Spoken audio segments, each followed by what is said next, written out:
Guys, it is 9,200 people started last week. With a little bit of carnage. Where do we sit right now? Well, week one, I'll tell you what, it had a lot of sweat to it. I mean, for everyone that got through, if you had three out of the top four, there were no rocking chairs to get through. I mean, at halftime, you had a heck of a sweat, and then if you happen to have Minnesota, you're the wrong end, and you're going to have that bitter Minnesota Viking taste in your mouth for week one. That was a tough one. But we started off with 9,267 entrants, and 1,992 were eliminated in week one.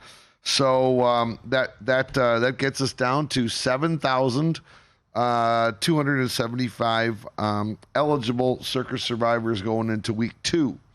So this week, the number one selection, as expected, was the Buffalo Bills with 2,935 selections. That's 41% of the pool.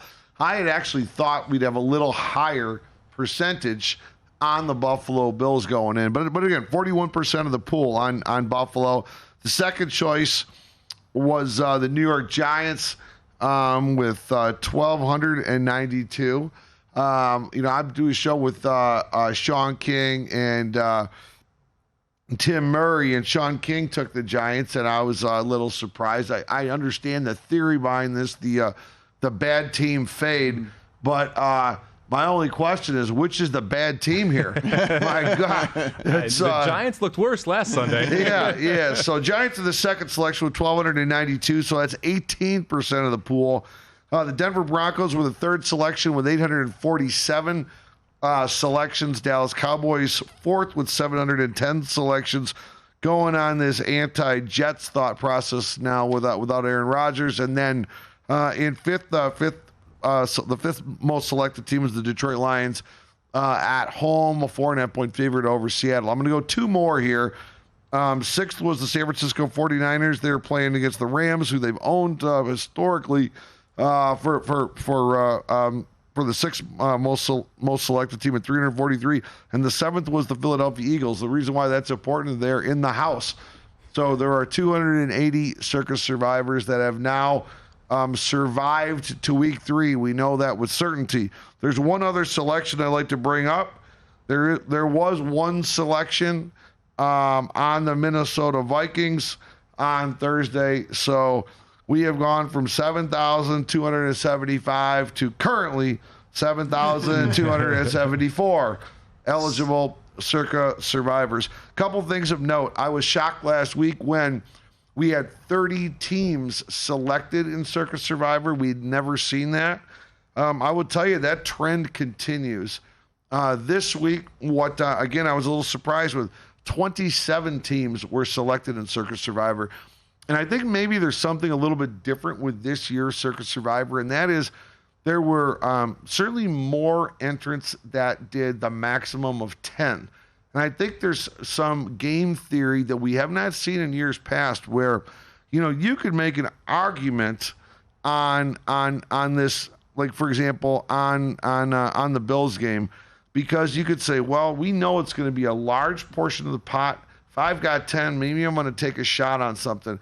And I heard from one individual that had 10 entries, and they did 9 and 1 opposite, kind of hoping or kind of almost protecting themselves on that. And that's something I don't think we've seen that much before. So this is kind of a little bit of a different element that we've seen. It's interesting because getting this many teams selected adds a lot more early season volatility. Two things to note quickly. Obviously, going into this week, the implied value of each entry was roughly $1,273. That'll be something fun that we share every week going in. And then that number, 7,275. Obviously, we lost one on the Vikings. And then the bad news every week is the no pick. We had 7 no picks. So that number is now 7,267. amazing. We lost 21% of the pool with only one of those big dogs going down. It's credit to both of you. We asked you at the end of the show, who were we worried about week 1? You both said Vikings. Vikings ended up being the team that we did need to be worried about. Now, you mentioned this, Derek. You were surprised that it wasn't a higher percentage on the Bills. We were guessing before we saw these numbers. I was thinking like 60%. Matt was right around 58%. What do you think the reasoning is here to not have more Bills picks in this spot? I really thought, and I've said this on a couple other shows, that I thought the number was going to be one of the highest percentages that we'd ever seen. And I thought it would potentially could be around 60%, could even be higher. And obviously it's a far more diversified selection group. I'm certainly surprised on the other side. I never would have dreamed the New York Giants would have picked up 1,292 on the road. After yeah, exactly. I mean, after the showing that they had on Sunday night, and then going on the road, Arizona didn't look as terrible as everyone thought. So I'm shocked that that's 18% of the pool is on the Giants. That's the one that really kind of stood out to me this week. Yeah, I mean, I think for me, looking at Circa Survivor, you have to take it a little bit with a grain of salt, because I think the people who play in Circa Survivor, obviously you have the Thanksgiving and Christmas weeks to worry about as well, which maybe skews a little bit of the distribution versus maybe a normal pool that's, just the 18 weeks. I think the people in Circa Survivor are exceptionally smart, and people are always trying to outsmart each other. So, from a game theory perspective, I'm not surprised to see the Giants this high.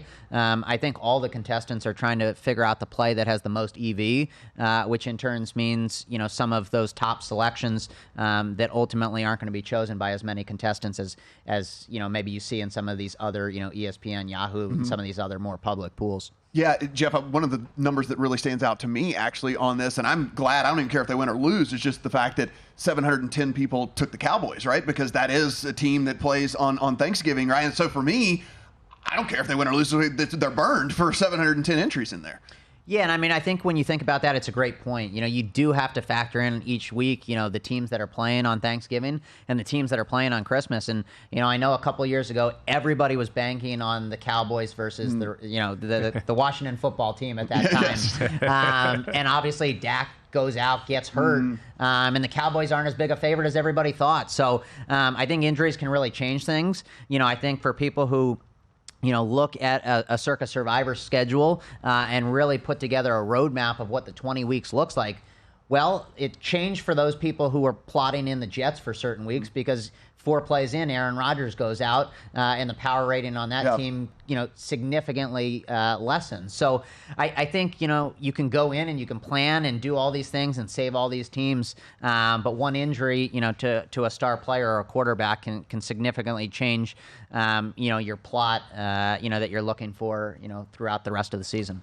It's interesting that the 4 big teams, or 4 of the big teams, Kansas City, Dallas, Philadelphia, and San Francisco, are all at home on those 2 days. So those are the teams who a lot of people are going to try and save to be able to make it through there.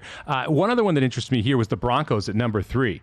I was surprised that you saw so much Broncos play here. They go down in week 1 as a favorite at home, and here we are week 2 at home as a 3.5-point favorite. Were either of you surprised that we saw 847 Broncos picks? The one thing I would say about the Broncos, in the higher amount than I think maybe you would think about. Remember, you really got to look at this. You're going to have to pick 20 teams. You have to have that mindset. You're going to pick 20 teams. So when else would you take the Broncos? Are they going to be one of the 12 you're not going to take? So I think there is a when else component to some of these things that you have to consider. I think that kind of played into why Broncos were selected as what they were. Yeah, I mean, I think when you look at the Broncos, like any team, you're trying to calculate what their future value is. This was probably as good of a spot as any, and I think maybe it wasn't necessarily so much a play on the Broncos as it was more of a fate of the Commanders not looking great versus the Arizona Cardinals. And then also from the Broncos side of things, they get their top wide receiver, Jerry Jeudy, back. Doesn't look like he's going to be on a snap count. So to me, I wouldn't be surprised, if this moves a little bit in the market in terms towards that, -4, and certainly not surprised to see the Broncos, as one of the top 3 choices this week in Survivor. Yeah, look at how great this is. Look at the information that's up here on the screen right. This is unbelievable. Makes our life easier. Look at VSiN doing doing such a great job back. I'm giving it a shout out right here. Great job. But yeah, this gives you exactly when else would you take Denver? Week look at 4, that week schedule. 13. It's brutal. Yeah. Yeah. Who's the team of death this week, guys? I'm sorry. Who's the team of death? Oh, I'm not a fan The of. Lions. I'm not a fan of the Giants. I'm not a fan of the Giants. I'll go Bucks. I think that's going to be the biggest elimination. I think it's going to be chalky this week. All right, Bucks could be the team of death. I'll agree with you. Go to VSiN.com/subscribe to become a VSiN Pro subscriber today.